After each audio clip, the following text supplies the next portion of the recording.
الحمد لله الذي وحده لا شريك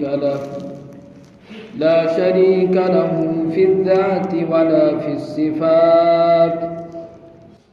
ثم نشهد أن سيدنا ومولانا محمدا عبده ورسوله.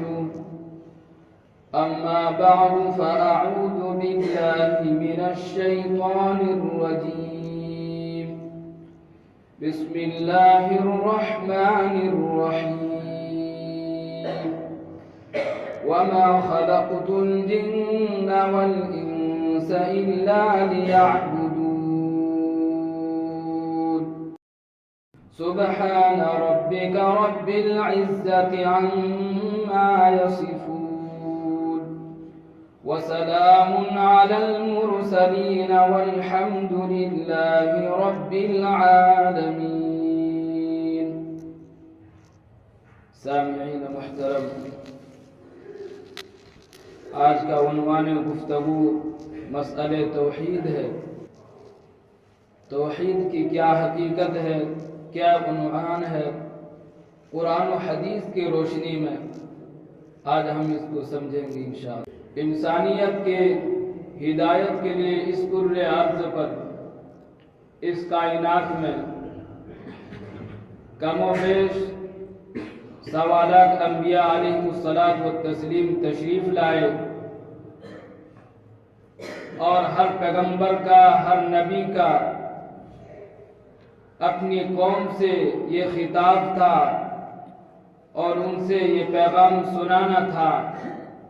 کہ یا قوم اعبدوا اللہ ما لکم من الہ غیر. ہر نبی نے اپنی قوم کا خطاب اسی الفاظ کے ساتھ کیا، یا قوم اعبدوا اللہ، اے لوگوں ایک اللہ کی عبادت کرو. ما لکم من الہ غیر،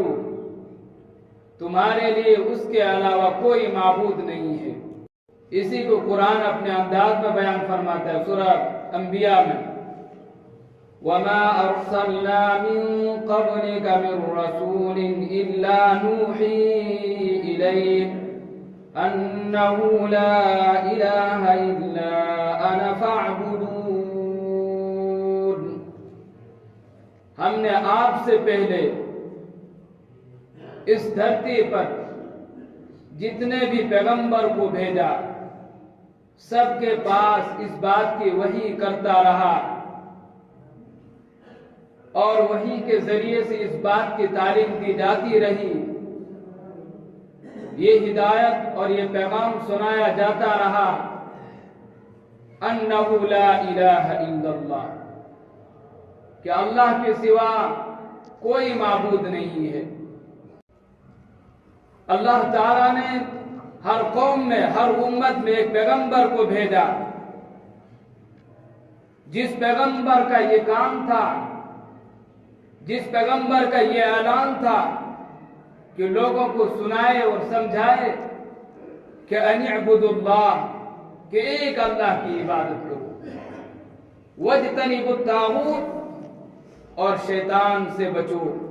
ان کے کاموں سے، ان کے طریقوں سے بچو. فَمِنْهُمْ مَنْ هَدَى اللَّهُ وَمِنْهُمْ مَنْ حَقَّتْ عَلَيْهِ الضَّلَالَةُ. اللہ نے جس کے حق میں علم ازلی میں یہ فیصلہ کیا ہے کہ یہ ایمان پر رہے گا، اور اس کے حق میں ایمان کا فیصلہ ہونا ہے، وہ آدمی ایمان لے آئے.